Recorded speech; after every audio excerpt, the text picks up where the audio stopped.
अब बिल्कुल साफ हो गया है। यह बात हम 2 साल से कहते आ रहे हैं और मैं तो थक चुका हूं कह के कि चीन पर भरोसा करना सही नहीं है।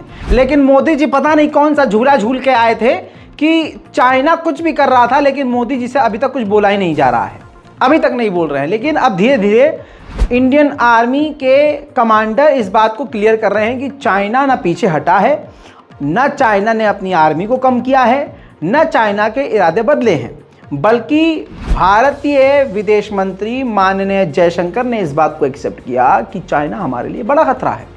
उधर अब CDS जो जनरल हैं, टॉप जनरल जो हमारे सेना के हैं, उन्होंने कहा है कि हमने 2020 में जब चीन की हरकत देखी तो हम तभी समझ गए थे कि हमें इसके खिलाफ एक अलग छोटी और ख़तरनाक मिसाइल बनानी होगी।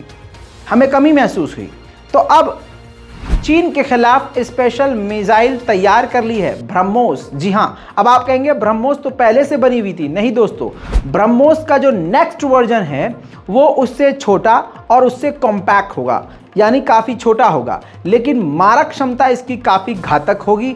और ख़ासियत इसकी ये है कि इससे हमारी वायुसेना को बहुत ताकत मिल गई है।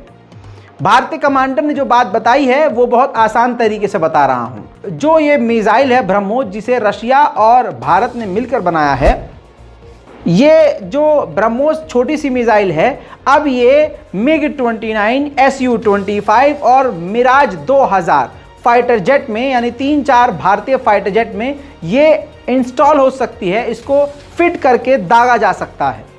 तो भारतीय वायुसेना के पास अब एक खतरनाक ताकत मौजूद है कि अब अगर चीन घुसपैठ करता है या टकराव होता है तो हमारे fighter jet BrahMos missile fighter jet से भी दाग कर चीन को नुकसान पहुंचा सकते हैं। अब इसको बढ़ा चढ़ाकर और भी इंडियन मीडिया ने बताया है, लेकिन आपके सामने मैंने जो रखा है फैक्ट यही है। हालांकि ये बात हकीकत है कि भारत की ताकत बड़ी है और ब्रह्मोस मिसाइल से भारत को काफ़ी ज़्यादा मजबूती मिल गई है। और ये जो अब उसने डेवलपमेंट करी है, जिससे उसने ब्रह्मोस को छोटा कर दिया है और किसी भी हल्के फाइटर जेट में उसको लगाया जा सकता है, ये अभी तक के लिए भारत के लिए काफ़ी मजबूत खबर है। उधर दोस्तों अफ्रीका की एक कंट्री है बोत्सवाना, वो भारत से बात कर रहा है भारत के तेजस फाइटर जेट खरीदने के लिए, जिससे भारत को काफी पैसा मिल सकता है। मेरे दोस्तों, भारत में इस वक्त मौजूद है नेपाल के प्रधानमंत्री, लेकिन यहां पर एक ट्विस्ट हो गया है जिस पर लोग बड़ी टेढ़ी निगाहों से नेपाल के प्रधानमंत्री को देख रहे हैं। यहां पर रोक कर पहले बता दूं कि मिडिल ईस्ट की रिपोर्ट आज से रजाग्राफी अनस्क्रिप्टेड चैनल पर आएगी। मिडिल ईस्ट की रिपोर्ट रजाग्राफी अनस्क्रिप्टेड पर आएगी। रीजन क्या है? उसके कई सारे रीजन हैं। एक रीज़न यह है कि आप जानते हैं कि मोदी सरकार की पूरी पैनी नज़र इस चैनल पर बनी हुई है, रजाग्राफी पर, तो इसको कभी भी कुछ भी कर सकते हैं वो। दूसरी बात, इस पर इतनी ज़्यादा रिपोर्ट्स अपलोड हो जाती हैं कि आप लोग खुद कंफ्यूज हो जाते हैं। तो मिडिल ईस्ट के लिए फ़िलहाल हम मिडिल ईस्ट की रिपोर्ट हम अनस्क्रिप्टेड पर डालेंगे ताकि तमाम लोगों को कन्फ्यूज़न ना हो। तीसरी मेन बात यह है कि वहाँ पर हर तरह का कंटेंट अवेलेबल होगा। जैसा मैं आपको पहले बता चुका हूँ, चाहे ब्लॉगिंग हो, चाहे लाइव चैट हो, चाहे आपको मुझसे बात करनी हो, चाहे जनरल नॉलेज हो, चाहे इतिहास हो, एवरीथिंग, वो सब कुछ आपको रजाग्राफी अनस्क्रिप्टेड पे मिलेगा। मिडिल ईस्ट की रिपोर्ट बहरहाल आज से आएगी अनस्क्रिप्टेड पर, तो जाकर सब्सक्राइब जरूर कीजिएगा। दोस्तों, नेपाल के प्रधानमंत्री भारत आने वाले थे। भारत आने से पहले इस चीनी व्यक्ति को जरा ध्यान से देख लीजिए। ये चीन का जो है, समझ लीजिए, एक चाणक्य है, एक्सपर्ट है। जी हाँ, ये जो चीन का एक्सपर्ट है, ये अचानक से नेपाल पहुंचा। नेपाल के प्रधानमंत्री को पता नहीं क्या पट्टी पड़ाई, उसके बाद भारत में इस वक्त ये नेपाल के प्रधानमंत्री हैं। अब ये तो यहाँ से इनके जाने के बाद पता चलेगा कि नेपाल को चीन ने क्या पट्टी पड़ाई थी। उधर पाकिस्तान की बात करें तो इमरान खान की पूरी तरह से दुर्गति बन चुकी है। पाकिस्तान की पीटीआई की खुद के बड़े बड़े नेताओं ने, पार्टी के नेताओं ने इमरान खान को तन्हा छोड़ दिया। पाकिस्तान की आवाम ने भी इमरान खान को ऐसा तन्हा छोड़ दिया जैसे आपको याद है, कूफा याद आ जाएगा आपको अगर आपने इतिहास पढ़ा हो। बहरहाल मैं ज़्यादा इस पर टिप्पणी नहीं करूँगा। खबर जो बड़ी है वो ये है कि पाकिस्तान के जो राष्ट्रपति हैं आरिफ अलवी वो इमरान खान का समर्थन करते थे, लेकिन अब उन्होंने नवाज शरीफ से हाथ मिला लिया है और इमरान खान को छोड़ दिया है। तो इससे और इमरान खान कमज़ोर हो चुके हैं। वहीं इमरान खान के लिए एक राहत भरी खबर यह है कि 7 और अलग अलग केसेस में वो बेल मिल चुकी है उनको, और अगले 10 दिन तक के लिए उनकी गिरफ्तारी नहीं हो सकती है। इस पर जो तस्वीर, जो मनाजर हैं वो काफ़ी डराने वाले हैं कि इमरान खान जब मतलब अपने कोर्ट पहुंचे थे तो पूरी तरह से शील्ड में पहुंचे थे कि कोई इनको गोली ना मार दे। सोचिए, ये एक पूर्व प्रधानमंत्री की ऐसी हालत है पाकिस्तान में। देखिए,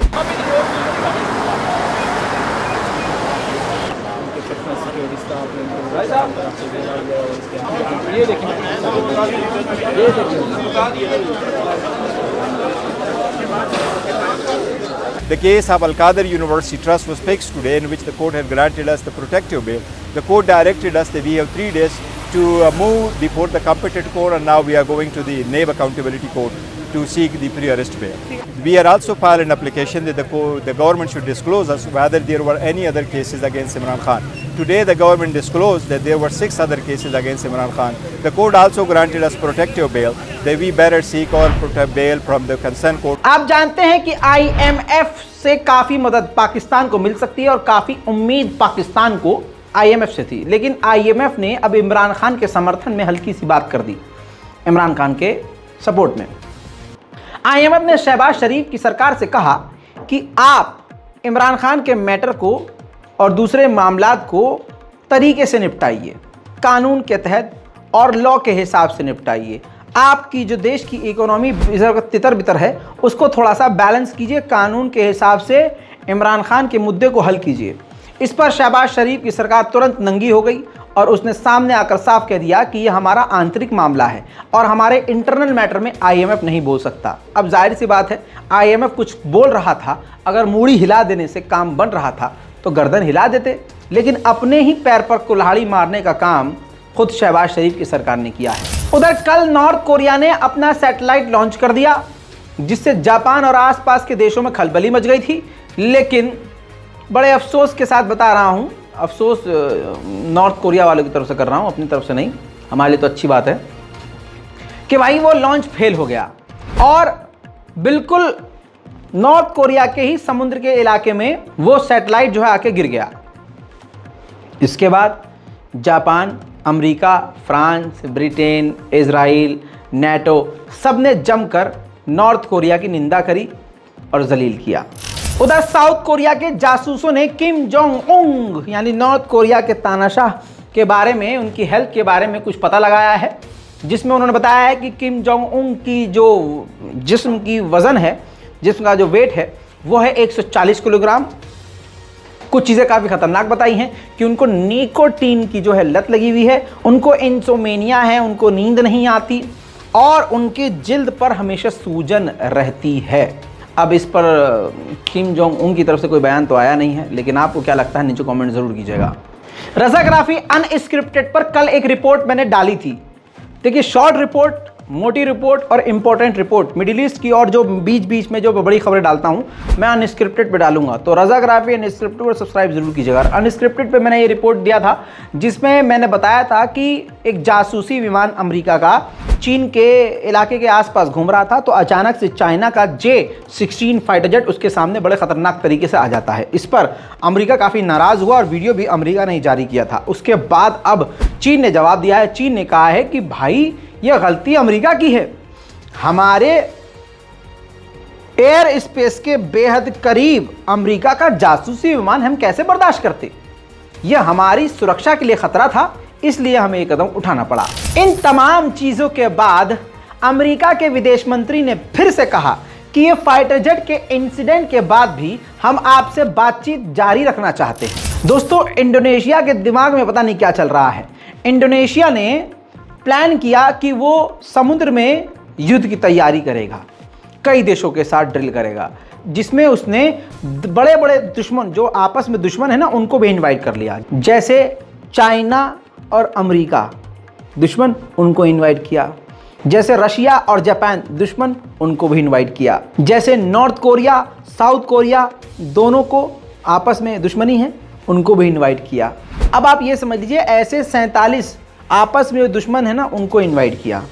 फिलहाल सबसे पहले चाइना ने अपने युद्धपोत को भेज दिया है और उम्मीद है कि कई देश जो आपस में दुश्मन हैं वो भी वहां पहुंचेंगे और ये देखने वाला मंजर होगा। उधर दोस्तों कतर के प्राइम मिनिस्टर के बारे में खुलासा हुआ है कि वो अफगानिस्तान की तालिबान की सरकार से चुपके चुपके बात कर रहे हैं और कतर के जो प्रधानमंत्री हैं वो खुद छुप कर बात कर रहे हैं।